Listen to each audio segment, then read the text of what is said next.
Hey there, Bruce, and welcome back to Remember 11, Age of Infinity. Let's just carry on from where we're at, shall we? We are wounded and someone is trying to kill us, apparently. Maybe. I don't know. There are so many things I don't know, Nancy.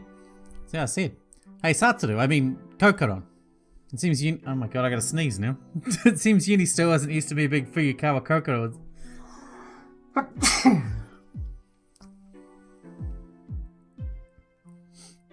It seems Uni still wasn't used to me being Uyukawa Kokoro inside Satoru's body.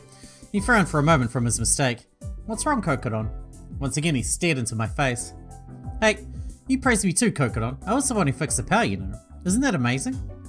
Seeing Uni's pure and guiltless smile, I hung my head and smiled too. I don't believe that this smiling child is a killer. I don't want to believe it. Swallowing the uneasiness in my mind, I try to act as normal as possible. That is amazing. Right? How did you fix it? Do you have some knowledge of electricity? That's, I went there and did that and it was fixed. So then how'd you fix it? Well, why do you want to know? Why won't you tell me? Because I don't want to say. Uni? Because... Hey, Unikin, if there's ever another power outage, if we knew how Unikin fixed it, we'd be able to deal with it ourselves, right? Please tell us. I'll give you a hard candy later. Although I don't have one on me. I won't be baited by food. Then Utsumi clapped her hands. In that case, I'll make you a cake later. For real? Cake? What happened to not being baited by food? I smiled bitterly, but still, I was genuinely enjoying this silly conversation. A gentle warmth spread through my distrustful heart. Even though this trivial everyday life was only natural until now, ever since the plane crash, everything's gone mad. I want to go back, even a moment sooner, to those days spent laughing innocently. Uni easily confessed how he had done it. There really wasn't any reason for the power outage. The breaker on the control panel had been tripped. It was probably due to the earthquake, was what Utsumi guessed. Though Uni had told us that he'd fixed it, he hadn't really done anything but set the breaker back to how it was. That's why he didn't want to tell us so badly. His having said he fixed it with great confidence when he didn't actually do very much was probably embarrassing for him. By the way, it seems that there's no whipped cream stored in SPHIA, so Uni completely fell for Utsumi's lie. Thanks to that, it was a lot of work soothing Uni out of his bad mood. You don't need whipped cream to make a cake. Seems the panel was in the basement. You need eggs, you need sugar, you need flour, you don't need fucking whipped cream. I was attacked during the power outage with good timing. If the power outage wasn't caused by the earthquake, but by human hands, there might be a clue there about my attacker. I went to take a look. The basement felt pleasantly cool. I used a pocket flashlight to examine the inside of the dimly lit room in detail. The switchboard was near the ceiling. I couldn't see it very well from below. Isn't there a footstool or anything? If you step up on that cardboard box, you'll be able to reach it.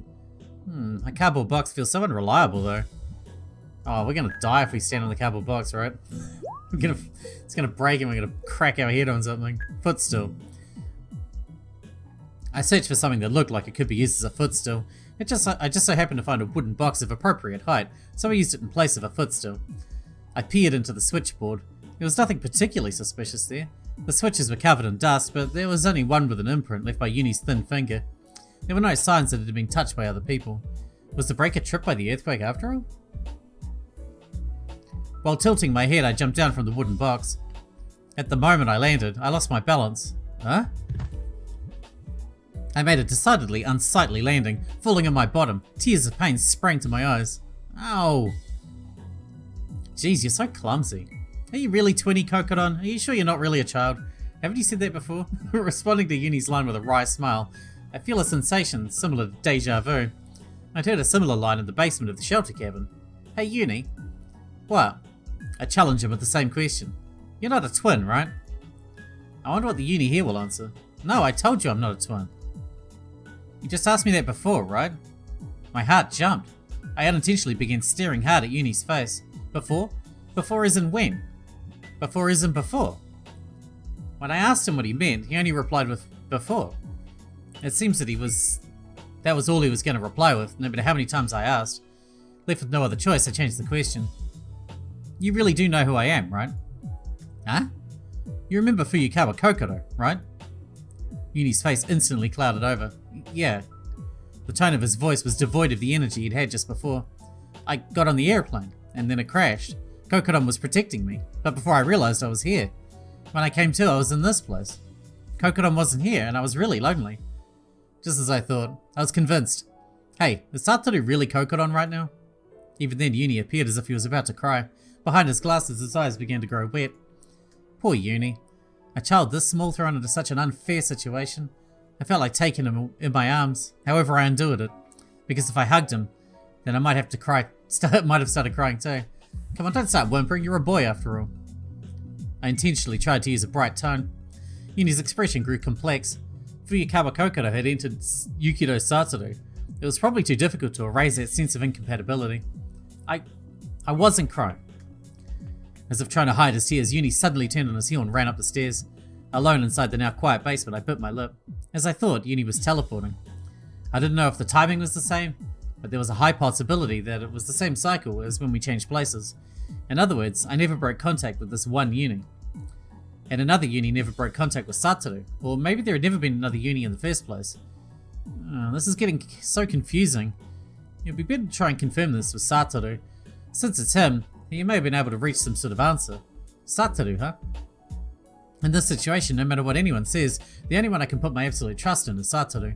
Only Satoru, who I'm unable to see or meet. Hey, what kind of person are you? I touched the bandage wrapped around my left arm. I was certain that Satoru's wound wasn't self-inflicted. There was no reason. It was based on my intuition. My body shivered on remembering the fear I had felt in the darkness. No, that's wrong. There was no way it was a self-inflicted wound. I'm sorry. Looks like I hurt you a bit. I couldn't protect you. As if confirming the presence of its warmth, I silently rubbed my left arm.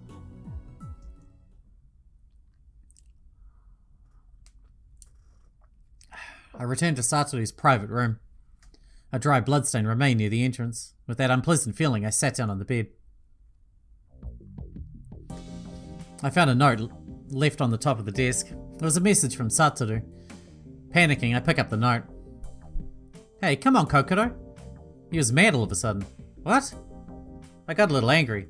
Man, she's got such a bad temper. The scrawled sentences continued. Transfer at 1:07 PM. That's it? That's all there is? Is this all you wanted to say?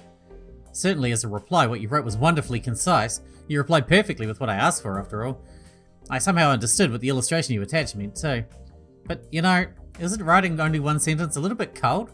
Can't you, I don't know, write something a little more in depth? We can't meet in person, but at least we're lucky enough to be able to exchange information, right? Wouldn't anyone try to make use of this? You agree, right? We're kind of like partners, you know? I unintentionally burst into laughter. Yeah, I understood why you got angry. Sorry, seems like a guest has arrived. I'll continue writing later. Right before I forget to write, did you already listen to the voice recorder in the shelter cabin? I'm mentioning it again here just in case. It looks like someone's after me. Be careful. While I'm in the shelter cabin, I consider your body my top priority too. Well then, I'm counting on you, Kokoro. Well, we failed him already. The part of me that says sorry seems like a guest just arrived bothers me. Guest? The one who stabbed him, right? Was the guest the culprit who was after Satoru? There was no use just thinking about it. I sat down in front of the desk and attempted a serious reply. I picked up a pen and started a new note. I used a fresh sheet of paper. Where to start? I ran into this problem again. I wasn't very good at writing letters in the first place. Right. Salutations? Please forgive the lateness of my reply. I hope this letter finds you well. It's kind of formal. But with that said, something like Dear Satoru was way too embarrassing. What am I hesitating for? It was somehow strangely awkward. I recalled when I was in elementary school writing my first love letter. In those days my parents wouldn't buy me a cell phone. Therefore I was a girl unfamiliar with email. In order to convey my feelings to the boy I liked, I wrote a letter analogue on stationery.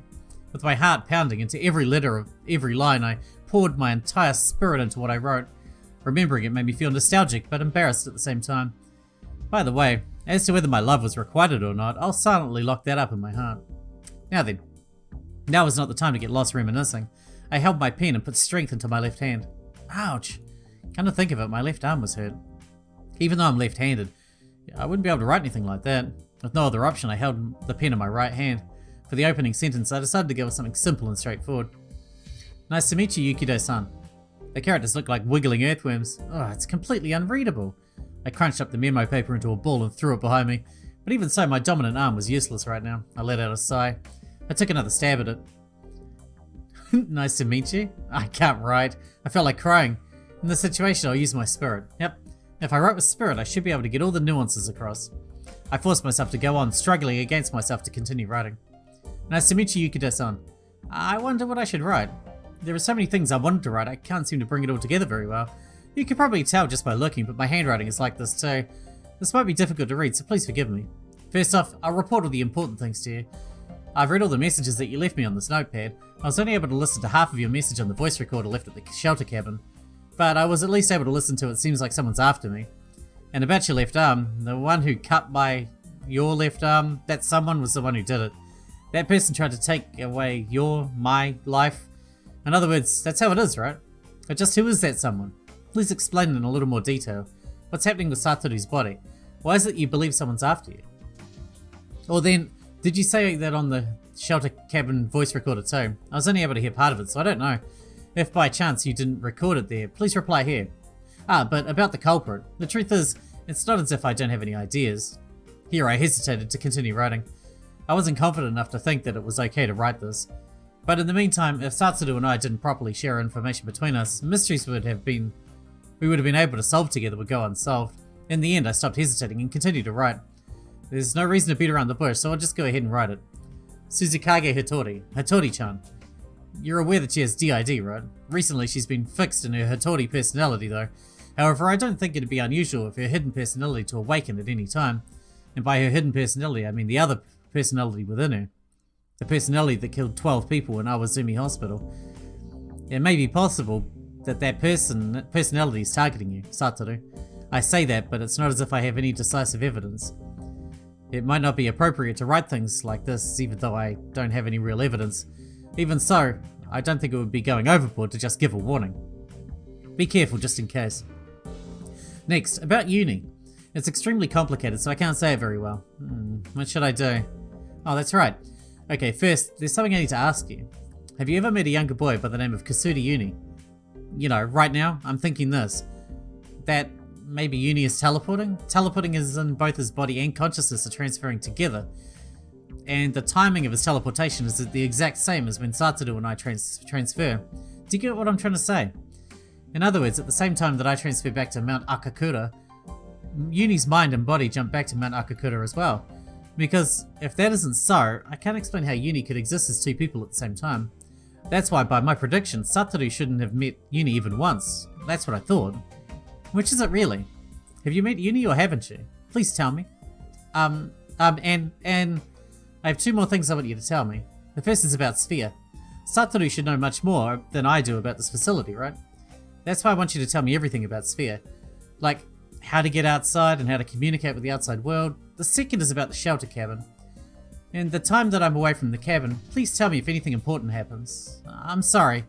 Feels like all I'm writing is please tell me, and things like that, huh? As an apology, here's the report. First about the earthquake. An earthquake occurred at SPHIA. Because of that, the breaker was tripped and a blackout occurred. It's fixed now though. And the times of transfer, I checked properly, just like you told me, so here they are below. 1:07 PM transferred to SPHIA, 1:40 returned to the shelter cabin. 6:03 PM transferred to SPHIA, 6:36 PM returned to the shelter cabin. 7:33 transferred to SPHIA. So that means 1, 2, 3, 4, 5. Transfers have occurred 5 times, 2.5 round trips, and at present I'm still here. It looks like the times are all over the place, but do you think there's a pattern? Well then, one last thing. I'll do as much as I can while I'm in this world, so Satoru too, please take care of my body. Things are pretty bad here, but it's a serious situation there too. Yeah, it might be kind of weird to say this, but please try not to die. No matter what happens, I'll protect your body until the very end. So you too, Satoru, please protect my body. Live, survive. The two of us together, we'll escape from this weird phenomenon, and then, I can't think of anything else. Anyway, I'm waiting for the day I can meet you. For sure, somewhere we'll... So then, this is where Kokoro will end her message. Kindly forgive the roughness of my writing. Later then. P.S. If you do anything weird to my body, I'll never forgive you. Don't touch it too much, okay? Rather, don't touch it at all. P.P.S. Come to think of it, I forgot to write something important. About the newspaper. You saw it too, right, Satoru? The newspaper that was in the shelter cabin? And we're going back.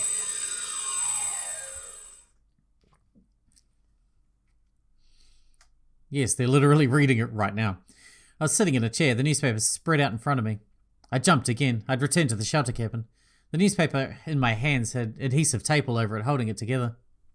While reading the paper, I heard Yomogi and Yuni's voices. Private Yuni, what's your opinion of blue and white stripes?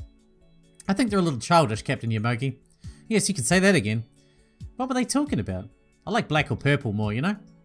What are you saying? It's obvious that white is best, right?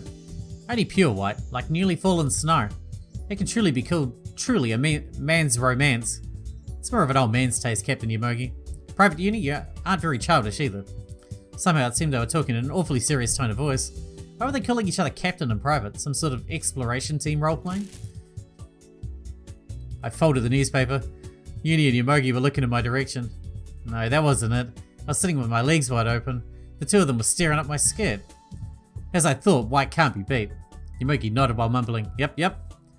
His bearded face had become as red as if he'd been in a hot bath for a full week. What do you mean, white can't be beat? I panicked and slammed my knees shut. Hey, how cold of you, Yukido-kun? Can't you give us a little more service? In response to Yomogi's words, I... Let them see more? Can you imagine? No, yell at them. Dropping the newspaper in my hand, I slammed it against his head as hard as I could. What are you doing, Yukido-kun?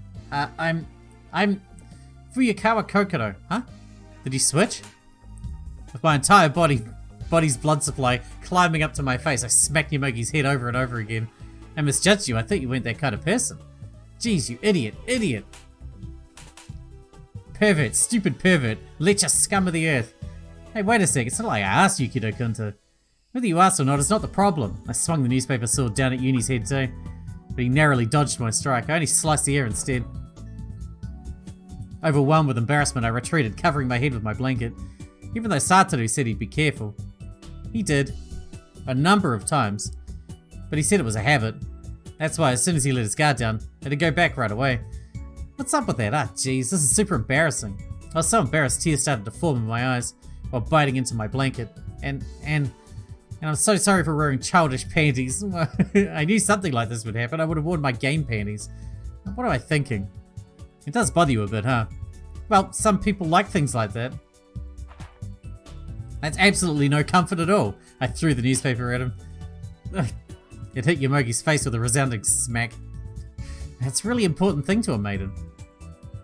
Pulling the blanket over my head, I heard the voices of Yomogi and Yuni frantically trying to apologize. Was this enough for now? No. I forgot to check the time. The wristwatch was in my pocket this time. Taking off my wristwatch every single time, sitting with my legs open. What's with him? Jeez. And to think he calls himself my partner, he has no delicacy. Spitting out one complaint after another, I confirmed the time. The clock indicated 8:11 PM. Since about 5 minutes had passed since the transfer, I would say the transfer happened at 8:06. He didn't leave a message this time, so I tried playing back the VR. I started playing back the continuation of the message from before. It seems someone's after my life. No, I can't really confirm that yet, but it somehow feels that way. 2 incidents that seem too unnatural to be accidents happen one after another. I don't know who the culprit is. I don't have any guesses as to who it could be either. Here, there's Utsumi-san, Yuni, and Inubushi. No, it might be better to call her Suzukage Hitori. Anyway, one of these three is trying to kill me. There was a slight pause. It seemed like Satoru had gone silent while still recording. After a while, the message continued to play. Of course, even I don't want to think about it. It'd be nice if this was just baseless anxiety. However, it wouldn't be going overboard to stay cautious. Isn't that right? That body is mine, but at the same time it's yours. If you happen to lose your life while you're in that body, you can probably use your imagination, right? Counting on you, Kokoro. I'm doing what I can while I'm here too. Later then. And that was it. There were no new recordings after that.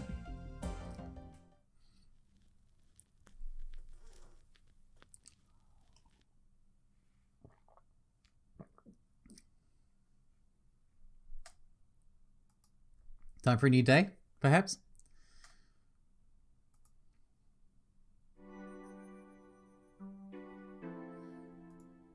After putting the VR in my pocket, I continued to glare at Yomogi for a while. He stood leaning with his back against the wall, an expression of feigned ignorance on his face. Before long, Perhaps he couldn't stand my overpowering look any longer and he came up to me and started talking. I'm really sorry for Uyukawa-san. It's fine, please be more careful next time. He seemed to be honestly apologizing, so I decided to forgive him for now. Got it, I'll warn Yukido-kun as well. Please do so. I spread out the rolled up newspaper. That guy, did he say anything about the newspaper? I want to know what Satoru's opinion of the newspaper was. I jumped when I was about to write in the memo. Yomogi shook his head. He didn't really say anything about the newspaper. But while he was reading it, he said, I can be at peace in this world. Huh? I think that at peace could be the last suitable word possible to describe this shelter cabin. Even so, I wonder why. Yomogi continued, over there, I can't let my guard down for a second. I don't know who I can trust. On that point, it's a lot more comfortable here, is what he said. Comfortable? Yomogi nodded, though I have no idea what he meant when he said there and here.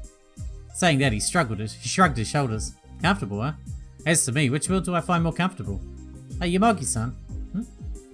If you had to choose between a world where it's really warm and you could eat to your satisfaction, but someone was after your life, or a place like this shelter cabin where you're exposed to the threat of nature, which would you find more relaxing?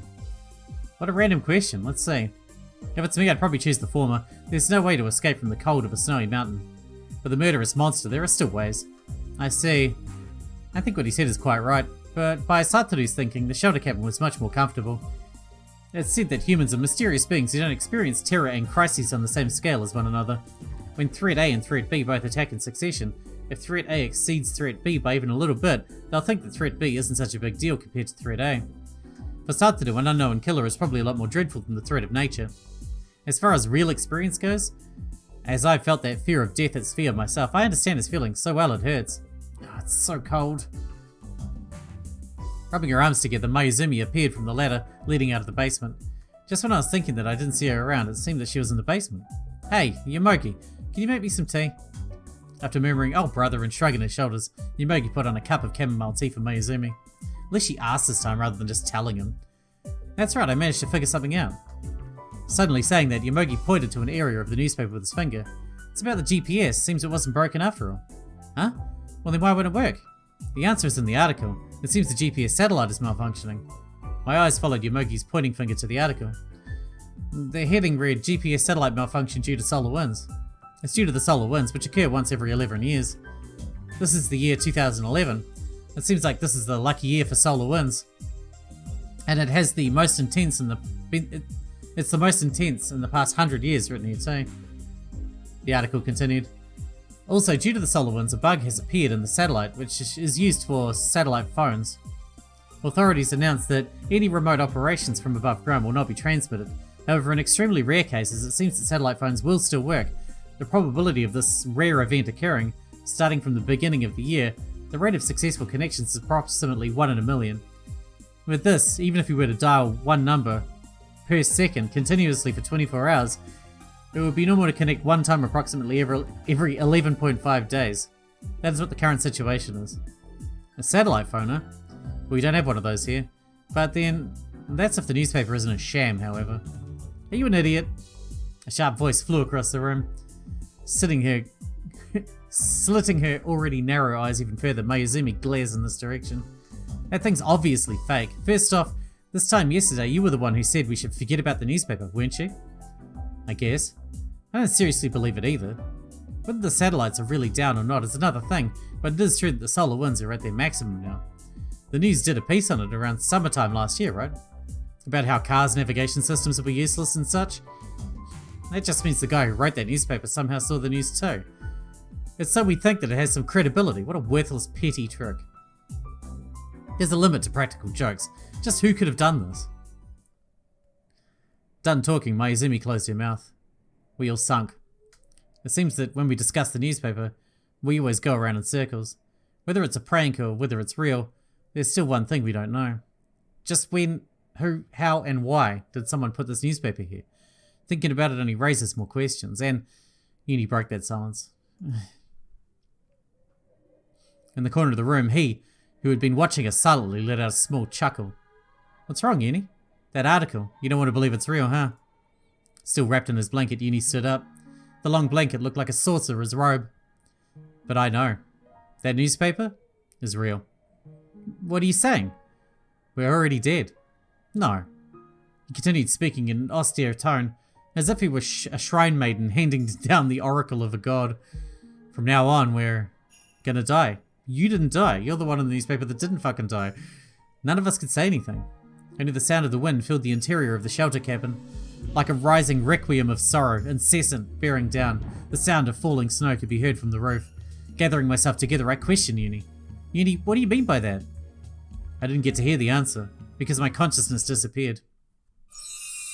Perfect timing. That's unpleasant on the ears every time. Standing in front of me where Yuni had just been was Hattori. She was watching me with a blank look on her face. Jeez, why at such an important moment? Wanting to hear the rest of what Yuni had been about to say, I started searching for him. I walked over to Yuni's room, but before that, entering Satoru's room, I confirmed the current time. I glanced at the clock on the shelf. 9:49 PM. The last transfer occurred at 8:06, which means that I was at the shelter cabin for about an hour and 43 minutes. Thinking back, it felt like I had spent more than 4 hours staying inside the shelter cabin during the day. Doesn't the transfer happen at regular intervals? In the meantime, while gazing at the clock, I began pondering.